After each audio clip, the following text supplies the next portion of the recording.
மற்ற நாடுகள் பெண்மையை முதலில் காதலியாக பார்க்கிறது, பின்பு மனைவியாக பார்க்கிறது, பின்பு தோழியாக பார்க்கிறது, பின்பே தாயாக பார்க்கிறது என்று சொன்னவர். ஆனால் இந்தியா என்ற ஒரு தேசம் மட்டும்தான் பெண்மையை முதலிலேயே தாயாக பார்க்கிறது.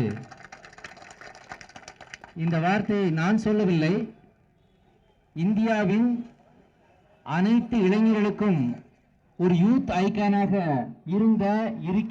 இருக்க போகிற சுவாமி விவேகானந்தருடைய வார்த்தை இது. சுவாமி விவேகானந்தரை தன்னுடைய குருவாக கொண்டிருக்கிறார் நம்முடைய இந்திய நாட்டின் பிரதமர். ஆக அப்படிப்பட்ட ஒரு வார்த்தையை கூறியவர் சுவாமி விவேகானந்தர் என்றால் எந்த அளவுக்கு தாய்மை போற்றப்படுகிறது இந்த நாட்டிலே என்பதை நான் உணர வேண்டும். தமிழகத்தின் முதலமைச்சர் என்பவர் நமது தாயாகத்தான் நான் பார்க்கிறோம். அப்படிப்பட்ட ஒருவரை பற்றி ஒரு கொச்சையான ஒரு விமர்சனத்தை அந்த நாட்டில் உள்ள இணையதளம் பதிவு செய்கிறது என்றால், ஏற்கனவே ஏகப்பட்ட தமிழர்கள் கொன்று குவிக்கப்பட்டிருக்கிறார்கள், ஏகப்பட்ட தாய்மார்கள் அங்கே கொன்று குவிக்கப்பட்டிருக்கிறார்கள், ஏகப்பட்ட பச்சிளம் குழந்தைகள் அங்கே கொன்று குவிக்கப்பட்டிருக்கிறார்கள், ஈழத் தமிழின் மானம் அங்கே குழிதோண்டி புதைக்கப்பட்டிருக்கிறது. இத்தனைக்கும் வாழாக இருந்தோம். ஏனென்றால் நம்மால் எதுவும் அப்பொழுது செய்ய முடியவில்லை.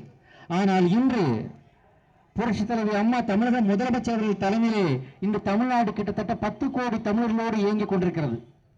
இந்த நேரத்திலே இப்படி ஒரு கொச்சையான ஒரு விமர்சனத்தை எழுதி அதையும் நாம் பார்த்து கொண்டிருப்போம் என்பதை நாம் அவர்களுக்கு அப்படி இல்லை என்பதை காட்டுவதற்காக இன்றைய தினம், அதாவது தமிழ்நாட்டில் நம்முடைய தென்னிந்தியாவின் இந்த கலைஞர்கள் எப்பவுமே இந்திய அளவில் எந்த பிரச்சனை இருந்தாலும் முதலில் குரல் கொடுப்பது எங்களுடைய தென்னிந்திய நடிகர் சங்கம் தான் முதலில் குரல் கொடுக்கும் என்பதை இந்த இடத்தில் தெரிவித்துக் கொள்கிறேன். அது ஒரு கார்கில் போராக இருக்கட்டும், அல்லது ஒரு பஞ்சமாக இருக்கட்டும், அல்லது உலகத்தில் ஏதாவது வறட்சியாக இருக்கட்டும், அல்லது ஏதாவது ஒரு அநீதி எங்கு நடந்தாலும் முதலில் தமிழ்நாட்டில் இந்த இயக்கம் முதலில் அவருடைய குரலை கொடுக்கும், பதிவு செய்யும். அது எந்த அளவுக்கு எஃபெக்ட், அதனால் என்ன நடந்தது என்பதை பற்றியெல்லாம் யோசிக்க மாட்டோம். உணர்வு பூர்வமான தமிழர்களாகிய நாங்கள் இந்த பிரச்சனையை நாங்கள் இப்படித்தான் பார்க்கிறோம். தமிழக அரசுக்கும் தமிழக முதலமைச்சருக்கும் எங்களுடைய தார்மீகமான ஆதரவையும் அன்பையும் இந்த இடத்திலே தெரிவித்துக் கொள்கிறோம். நன்றி. எல்லாருக்கும் வணக்கம். உடம்புல ஏதாவது காயம் பட்டுட்டா அதுக்கு மருந்து இருக்கும், ஆனா உணர்வுல காயம் பட்டுட்டா அதுக்கு மன்னிப்பே கிடையாது. தமிழக முதல்வர் நம்ம ஒரு தாயா தான் இப்ப மதிக்கிறோம். அம்மா உணவகம், அம்மா மருந்தகம், அம்மா குடிநீர், அப்படி அம்மாங்கிற உறவோட மட்டும்தான் இப்ப நம்ம அவங்கள மதிச்சிட்டு இருக்கோம். அம்மாங்கிற உறவு ஒரு தெய்வீகமான உறவு. அந்த உறவை கொச்சப்படுத்திட்டா அதுக்கு மன்னிப்பே கிடையாது. அதை மட்டும் நான் தாழ்மையோட தெரிவிச்சுக்கிறேன். நன்றி. 1954 இலங்கையில் ஆரம்பிக்கப்பட்ட கல்விக்கு எதிராக, தமிழர்களின் கல்விக்கு எதிராக ஆரம்பிக்கப்பட்ட ஒரு போராட்டம் இன்று வரை தொடர்ந்து கொண்டிருக்கிறது. இதற்கு இடைப்பட்ட காலகட்டத்தில் இருந்த எத்தனையோ பிரதமர்களும் முதல்வர்களும் இரு நாட்டு சார்பாக பல கட்ட பேச்சுவார்த்தைகள் நடத்தியும் கூட இன்று வரை எந்த விதமான ஒரு முடிவும் எட்டப்படாத ஒரு நிலையிலே இந்த ஒரு பிரச்சனை மட்டும் நீட்டிக்கொண்டே இருக்கிறது. 2 வாரங்களுக்கு முன்பாக நடந்து முடிந்த கங்கை கொண்ட சோழபுரத்தை தலைநகரமாக கொண்டு ஆட்சி செய்த ராஜேந்திர சோழனுடைய எல்லைக்கு உட்பட்டதாக இருந்த இலங்கை அன்றைக்கு தன்னுடைய தோட்ட வேலைகளுக்கும் எடுபிடி வேலைகளுக்கும் ஆட்கள் தேவை என்று சொன்னால் இலங்கைக்கு கப்பலை அனுப்பிட்டு அங்கிருக்கக்கூடிய சிங்களவர்களை அடிமையாக கொண்டு வந்து தன்னுடைய வேலை ஆட்களாக பணியமர்த்தி அந்த ராஜேந்திர சோழனுடைய 1000 ஆண்டுகால ஆட்சியில் முடிவிட்ட நிலையிலும் இங்கே இருக்கக்கூடிய கல்லணையே கட்டிய கரிகால சோழன் அன்றைக்கு கப்பலை எடுத்துக்கொண்டு இலங்கைக்கு சென்று 50,000 இலங்கை சிங்களவர்களை கொத்தடிமைகளாக கொண்டு வந்து கொட்டப்பட்ட ஒன்று கல்லணைதான் இன்றைக்கும் அதற்கு சாட்சியாக இருந்து கொண்டிருக்கிறது என்பதை நீங்கள் மனதிலே நிறுத்திக் கொண்டு, இப்பேற்பட்ட அடையாளம் தெரியாத ஒரு அங்கங்களாக இந்த பூமியிலே புழுக்களாக புழுங்கிக் கொண்டு கிடந்த நீங்கள் இன்றைக்கு ஒட்டுமொத்த தமிழகத்தையும் ஒட்டுமொத்த தமிழர்களுடைய உணர்வுகளுடைய பிரதிநிதியாக இருக்கக்கூடிய எங்களுடைய முதலமைச்சர் அவர்களை பற்றி தவறான ஒரு கருத்தை தெரிவிக்கக்கூடிய ஒரு துணிச்சல் உங்களுக்கு எப்படி வந்திருக்கிறது என்பதை விட, இப்பேற்பட்ட ஒரு துணிச்சலான ஒரு கருத்தை சொல்லிய பிறகும் அதற்கு மௌனம் சாதித்துக் கொண்டிருக்கக்கூடிய பாரத பிரதமர் நரேந்திர மோடி அவர்களை பார்த்து கேட்கின்றேன். நீங்கள் இந்த தேர்தலிலே வெற்றியடைவதற்கு முன்பாக ஊர் ஊராக சென்று அதிகமான நேரங்களில் பிரச்சாரம் செய்த ஒரு பாரத பிரதமராக தேர்ந்தெடுக்கப்பட்டிருக்கிறீர்கள். ஆனால் நீங்கள் தேர்ந்தெடுக்கப்பட்டதற்கு பிறகாக இன்று வரை இந்த இந்தியனுக்காகவோ இந்த இந்திய மக்களுக்காகவோ எந்த ஒரு குரலையும் எழுப்பாத ஒரு பாரத பிரதமராக நீங்கள் இருந்து கொண்டிருக்கிறீர்கள். உங்களிடத்தில் நான் கேட்பது ஒன்றே ஒன்றுதான். எப்படி இந்தியா ஒன்றுபட்ட இந்தியாவாக வெள்ளையர்களால் பிரிட்டிஷ் இந்தியா என்று அழைக்கப்பட்ட வங்காளதேசமும் பாகிஸ்தானும் இந்தியாவும் ஒன்றாக இருந்த ஒரு இந்தியாவை எப்படி அந்த காலகட்டத்திலே இந்திய சுதந்திர போராட்ட காலகட்டத்திலே பிரித்தீர்களோ அதற்கு பிறகாக ஒன்றுபட்ட ஒரு இந்தியாவில் இருந்த காலகட்டத்திலே மொழிவாரி பிரச்சனையை உருவாக்கி மொழி ரீதியாக இந்த தமிழ இந்தியாவை நீங்கள் எப்படி ஆந்திரா கர்நாடகா என்று மொழியினுடைய பிரதிநிதித்துவத்தை முன்னிறுத்தி அந்த நாட்டை பிரித்தீர்களோ அதற்கு பிறகாக அன்றைக்கு ஒட்டுமொத்த இந்தியாவும் பிளவடைவதற்கு காரணமாக இருந்த ஆந்திராவில் இருந்த ஸ்ரீராமுலு அவர்களுடைய இறப்பிற்கு பின்பாக இந்தியா எப்படி மொழிவாரியாக பிரிக்கப்பட்டதோ அதே ஒரு நிலை இந்தியாவில் உருவாக வேண்டிய காலகட்டத்தை நெருங்கிக் கொண்டிருக்கிறோம் என்பதை இந்த பாரத பிரதமர் புரிந்து கொள்ள வேண்டும். ஒட்டுமொத்தமாக எப்படி ஒரு இந்திய நாட்டினுடைய ஜனநாயகம் என்பது என்ன, ஒட்டுமொத்த மக்களுடைய உரிமைகளுக்காக அவர்களுக்கு தடுக்கப்படுகின்ற உரிமைகளை மறுக்கின்றவர்களை எதிர்த்து கேட்கின்ற உரிமை உள்ளவர்கள் தான் அவர்களால் தேர்ந்தெடுக்கப்பட்ட ஒரு அரசு மட்டும்தான் ஜனநாயக அரசு. அப்பேற்பட்டதாக ஒரு அரசு 1954 இருந்து 2009 வரை கொன்று குவிக்கப்பட்ட இலங்கை தமிழர்களுடைய உரிமைகளுக்காக உலகம் முழுவதும் இருக்கக்கூடிய தமிழர்களின் உரிமைகளுக்காக இன்றைக்கு தமிழகத்திலே வாழ்வாதாரமாக கொண்டு வாழ்ந்து கொண்டிருக்கக்கூடிய இலங்கை தமிழர்களுடைய உரிமைகளுக்காக எதற்குமே குரல் கொடுக்காத வல்லபாய் பட்டேல் அவர்களுக்கு இரும்பு மனிதர் என்று சேவைப்பதற்கு முன்னூற்றம் கொடுக்கக்கூடிய இந்த அரசை பார்த்து கேட்கின்றேன். அன்றைய காலகட்டத்திலே ஒட்டுமொத்த யுவம்ச திட்டத்தை போட்டு மன்னர்களுடைய ஆட்சி சொத்துக்களையும் ஜமீன்தாருடைய சொத்துக்களையும் நாட்டுடைய ஆக்குவதற்கான சட்டங்களை தீட்டிய உங்களிடத்திலே கேட்கின்றேன். அன்றைக்கு இருக்கக்கூடிய சொத்துக்களை பட்டியலிட்டு ஒட்டுமொத்த தமிழகத்திலே ராமநாதபுரத்தை மையமாக வைத்து ஆட்சியிலே மன்னரிடத்திலேதான் கச்சத்தீவுடைய ஒட்டுமொத்த உரிமைகளும் இருக்கிறது. அது இன்றைக்கும் இருக்கிறது. அதற்கான ஆவணங்களை இன்றைய மன்னருடைய வாரிசாக இருக்கக்கூடிய பாஸ்கர சதுரத்திலே எல்லாம் வாங்கி முதலமைச்சரிடத்திலும் சரி இதை கேட்கக்கூடிய எவரிடத்திலும் கொடுப்பதற்கு தயாராக இருக்கின்றோம். அது தமிழருடைய உரிமை, அது தமிழருடைய சொத்து. ஆகவே மொழி ரீதியாக ஏற்பட்ட அந்த பிரச்சனைக்கு ஒட்டுமொத்த இந்தியாவை எப்படி நீங்கள் பிரித்தீர்களோ அதேபோல் இந்தியாவிலே அங்கமாக இருக்கக்கூடிய தமிழ்நாட்டிலே தமிழருடைய உரிமைகளுக்கு அன்று முதல் இன்று வரை செவிசாக்காமல் இருக்கக்கூடிய இந்த இந்தியாவை நாங்கள் அடிமையாக இருக்க தயாராக இல்லை. எங்களுடைய உரிமைகள் நெரிசிக்கப்படுகின்ற போது அதை எதிர்த்து கேட்கின்ற உரிமை எங்களுக்கு இருக்கிறது. ஆகவே தமிழர்களே இந்த நேரத்திலாவது ஒன்று நமது முதலமைச்சர் தமிழர்களுடைய தாயை அவமானப்படுத்தி அவர்களுக்கு சரியான பதிலீடு கொடுப்பதற்கான தருவத்தை இன்றே தேர்ந்தெடுப்போம். வாழ்க தமிழர்கள், வாழ்க தமிழர்களின் ஒற்றுமை, வாழ்க தமிழகம், வாழ்க தமிழக முதல்வர். ராமாயணம் காலத்திலிருந்து நம்ம பெண்களை இழிவுபடுத்துவது இலங்கைக்கு ஒரு வழக்கமாக இருக்கிறது. அன்னையிலிருந்து இன்னை வரைக்கும் அதை கண்டுக்காம தான் நம்மளும் போய்கிட்டே இருக்கிறோம். கோவப்படுறோம், ஆவேசப்படுறோம், முடிவுகள் எடுக்க மாட்டேன்றோம். நம்மளுடைய தம்பிகளை, நம்மளுடைய தங்கைகளை, நம்மளுடைய அப்பாக்களை, நம்ம அங்க இருந்த தாய்களை எல்லாம் கொண்டு குவித்தப்போ கூட நம்மளால எதுவுமே செய்ய முடியாத ஒரு நிலைமை. அன்றே இந்த தூதரகத்தை இங்கிருந்து தூக்கி எரிஞ்சிருக்கணும், இன்னும் அதை செய்யாம இருக்கிறோம். அங்க தொட்டு இங்க தொட்டு கடைசியில 10 கோடி தமிழர்களின் இதே தெய்வமான எங்கள் தாயை அவங்க அவமதிச்சிருக்காங்க. அதை இன்னும் பார்த்துக்கிட்டு சும்மா இருக்கிறது தப்பு. தம்பி முருகதாஸ் கூறியது போல இது மன்னிப்பு கேட்டால் மன்னிக்கக்கூடிய தவறே அல்ல, தண்டனை கொடுக்க வேண்டிய தவறு, தண்டனை கொடுக்கப்பட்டே ஆக வேண்டும். அதற்கு முதல் கட்டமாக இந்த தூதரகத்தை இங்கிருந்து வெளியேற்ற வேண்டும். அப்படி வெளியேற்றலைன்னா இதே இயக்குனர் சங்கம் மீண்டும் ஒரு உண்ணாவிரதத்தை இருக்க வேண்டும் என்று நான் வேண்டி கேட்டுக்கொள்கிறேன். அப்பதான் அதுக்கு முடிவு வரும். நன்றி, வணக்கம். ஜனநாயக முறையிலே தேர்ந்தெடுக்கப்பட்டு கிட்டத்தட்ட 66 வயது கொண்ட இந்தியாவினுடைய 3வது மிகப்பெரிய ஒரு அரசியல் கட்சியினுடைய பெரும் தலைவரை இலங்கை அரசு இன்றைக்கு கிண்டல் அடித்திருக்கிறது, அவமானப்படுத்தியிருக்கிறது என்றால் அதற்கு யார் காரணம் என்று இங்கே பேசிய இயக்குனர் வி சேகரையா அவர்கள் கேட்டார்கள்.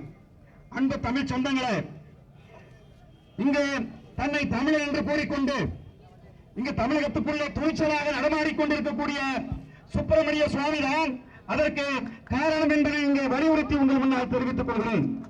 அம்மாவை அவமானப்படுத்திவிட்டு நம்முடைய இங்கே வாழுகின்ற 8 கோடி தமிழர்களுடைய பிரதிநிதியாக இன்றைக்கு தமிழகத்திலே ஆட்சி செய்து கொண்டிருக்கக்கூடிய புரட்சி தலைவி அவர்களை அவமானப்படுத்திவிட்டு ஏதோ தெரியாமல் நடந்துவிட்டது என்று இலங்கை சொன்னதும் முந்திக் கொண்டு சுப்பிரமணிய சுவாமி சொல்லுகிறார், அதான் மன்னிப்பு கேட்டு விட்டார்களே, அப்படியே விட்டு விடுங்கள், உங்களுக்கு இந்தியாவினுடைய வெளியுறவுத்துறையிலே தலையிடுவதற்கு அனுமதி இல்லை என்று சொல்லுகிறார்.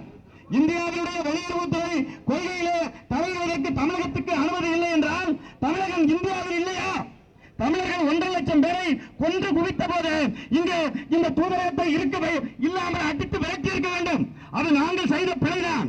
தமிழகத்தின் மீது தமிழர்கள் மீது கை வைத்த போது தமிழகம் கொந்தளித்து இங்கே இலங்கைக்கு பாடம் புகட்டியிருந்தால் இன்றைக்கு புரட்சித் தலைவர் அம்மாவை அவமானப்படுத்திவிட்டு இன்றைக்கு அவர்கள் மன்னிக்கு கிண்டலாக கேலியாக மன்னிப்பு கேட்டிருக்க மாட்டார்கள். இங்கே இருக்கக்கூடிய மீனவர்கள் பாரதிய ஜனதா கட்சியினுடைய தலைமை ஆட்சி பொறுப்பு ஏற்ற பிறகு 17 முறை நம்முடைய மீனவர்களை அடித்து உதைத்து கைது செய்திருக்கிறார்கள்.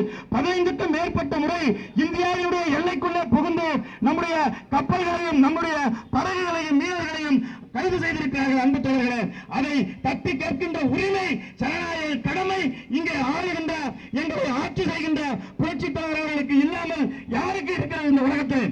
அன்பு தோழர்களே, புரட்சித் தலைவர் அம்மா அவர்களை அவமானப்படுத்தியது என்பது ஒட்டுமொத்த தமிழர்களை, உலகம் முழுவதும் இருக்கக்கூடிய 12 கோடி தமிழர்களை அவமானப்படுத்தியதற்கு சமமாகும்.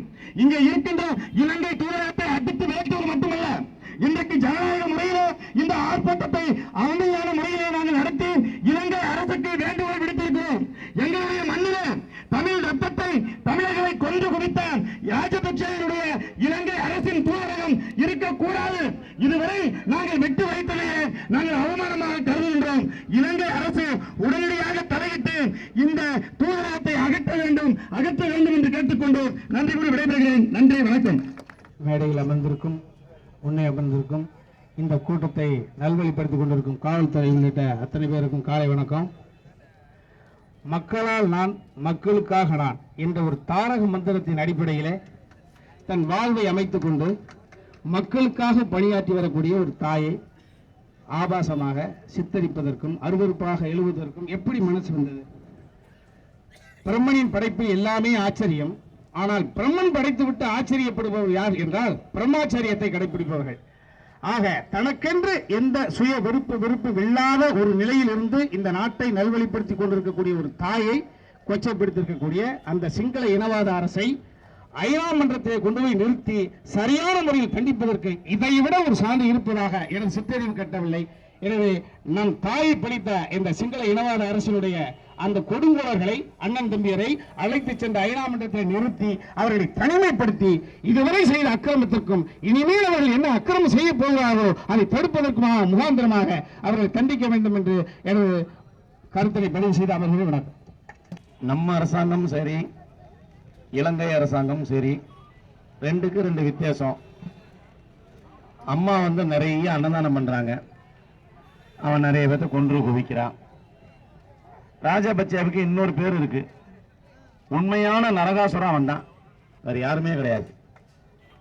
அதாவது திரு ராஜபக்சேவை பார்த்து இந்த மீடியாலாம் இருக்கிறனால நம்ம கேட்கிறோம், நீ ஒரு நல்லவனாக இருந்தால், உனது அரசாங்கம் நேர்மையான அரசாங்கமாக இருந்தால், உண்மையாகனாக இருந்தால், ஒரு தாய்க்கும் ஒரு தந்தைக்கு தூய்மையாக பிறந்தவனாக இருந்தால், தவறு செய்தவர்களை இன்று மாலையே தண்டிக்க வேண்டும், தண்டனை கொடுக்க வேண்டும்.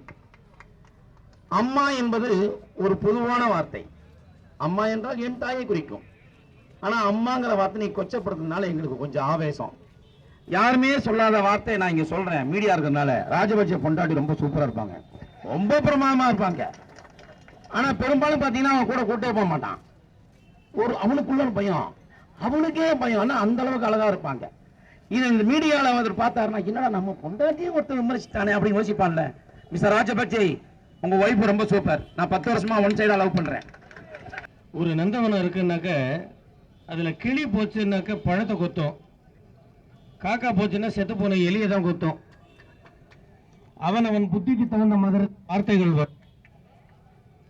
நீ அங்க எல்லாரையும் கொன்னு அராஜகம் பண்ண, அட்டூழியம் பண்ண, இப்போ எங்க அம்மாவை நீ குறை சொல்ற அளவுக்கு வந்திருக்கிற. எங்க வீட்டில் என்ன கேட்காம வேற எதுவும் செய்ய மாட்டாங்க, பேச மாட்டாங்க. உன் நாட்டிலேயே உன்னை கேட்காம உன்னுடைய ராணுவ இணையதளத்தில் வந்து இந்த மாதிரி எல்லாம் பண்றாங்கன்னாக்க நீ ஒரு நாட்டுக்கு தலைவனா? நீ முக்கியமான இன்னொரு விஷயத்தை நீ ஆராய்ச்சி பண்ணி பாரு. நீ ஒழுங்கான முறையில தான் பிறந்தியான்றதை ஆராய்ச்சி பண்ணி அதை ராணுவ இணையதளத்தில் போடு. ஏண்டா உன் பேரை 4 தடவை சொன்னா கூட 4 வேற மாதிரி வந்துருமாடா உன் பேரு. அப்படிப்பட்ட பேரை உங்க அம்மா உனக்கு வச்சிருக்கிறாங்க. நீ எங்க அம்மாவை பத்தி பேசுறதுக்கு உனக்கு என்னடா தகுதி இருக்கு? நீங்க நாயே என்று அழைத்தால் நாயும் வருத்தப்படும் சொல்றீங்க. இவன் பேயா இருக்கிறான், அப்புறம் இவனையா நாயோட போய் கம்பேர் பண்றீங்க? இவனுக்கெல்லாம் வந்துங்க கரெக்டான ஒரு டைட்டில் வைக்கணும்னாக்க இலங்கையினுடைய முதல் தரமான புறம்போக்குன்னு வைங்க, கரெக்டா இருக்கும். ஆக இந்த கூட்டம் நிச்சயமாக இப்பொழுது இயக்குனர் செல்வமணி அவர்கள் சொன்னது போல இங்க எதுக்காக இந்த தூங்குறதும் தேவையில்லை, மூடிட்டு ஓடு, அங்க போய் உட்காந்துக்கிட்டு ஏதாவது பேசிக்கிட்டே இரு. உங்க நாட்டுல இருக்கிறவங்களை பத்தி, உங்க நாட்டு தலைவர்களை பத்தி பேசு. எங்க நாட்டு தலைவர்களை பத்தி பேசுறதுக்கு உனக்கு எந்த விதமான தகுதியும் கிடையாது. உணர்வுகளுக்கு வணக்கம், நன்றி, வணக்கம். 10 கோடி மக்களுடைய தலைவியாக இருக்கக்கூடிய அம்மா அவர்களையும் 120 கோடி மக்களுடைய தலைமை பொறுப்பில் இருக்கக்கூடிய பிரதமரையும் தொடர்புபடுத்தி இலங்கையினுடைய அதிகாரபூர்வமான இணையதளம் தொடர்புபடுத்தி கேவலப்படுத்தியிருக்கிறார்கள். இதற்கு வெறும் கண்டன குரல் எழுப்பினால் போதாது. இந்த பிரதமரையும் தமிழ்நாட்டு முதல்வரையும் தொடர்புபடுத்தி கிண்டல் பண்ற தைரியம் அவர்களுக்கு எப்படி வந்துச்சு? முதல்ல அதை மட்டும் நம்ம ஆராய்ச்சி பண்ணுவோம். ஏன்னா 120 கோடி மக்களுக்கு தலைவராக இருக்கக்கூடிய பிரதமர் 10 கோடி தமிழர்களுக்கு தலைவராக இருக்கக்கூடிய முதல்வரையும் கிண்டல் பண்ற தைரியம் ராஜபக்சே குரூப்புக்கு எப்படி வந்தது? அந்த தைரியத்தை நாம தான் கொடுத்தோம். அங்க இருக்கக்கூடிய நம்முடைய தமிழர்கள் தனிநாடு வாங்கணும்னு கோரிக்கை வச்சு போராடின போது பல லட்சம் பேரை வெட்டி குவிச்சாங்க. அப்ப அன்றைக்கு மத்தியில் இருந்த அரசாங்கம் தட்டி கட்டு தனிநாடு தமிழர்களுக்கு அங்கு வாங்கி கொடுத்திருந்தால் அவன் கொட்டம் அன்றே அடங்கியிருக்கும். இந்திரா காந்தி அம்மையார் அவர்கள் பிரதமராக இருந்த பொழுது கிழக்கு வங்காளத்துக்கும் மேற்கு வங்காளத்துக்கும் தகராறு வந்தது. கிழக்கு வங்காளத்துக்கு சுதந்திரம் கொடுக்க வேண்டும் என்று சொல்லி அன்றைக்கு இருந்த பிரதமர் இந்திரா காந்தி அம்மையார் தன்னுடைய ராணுவத்தை அனுப்பி கிழக்கு வங்காளத்துக்கு சுதந்திரம் வாங்கி கொடுத்தார்கள். அதே போல் சென்ற காங்கிரஸ் அரசாங்கமும் ஈழத்தில் இருக்கக்கூடியவர்களுக்கு தனிநாடு வாங்கி கொடுத்திருந்தால் இப்படி தமிழக முதல்வரையும் இந்திய பிரதமரையும் கிண்டல் செய்கின்ற சூழ்நிலை ஏற்பட்டிருக்காது. அம்மா அவர்கள் அடிக்கடி கச்சைத்தீவை நம்மிடம் ஒப்படைக்க வேண்டும் என்று கோரிக்கை விடுகிறால் நான் ஒரு வேண்டுகோளை வைக்கிறேன்.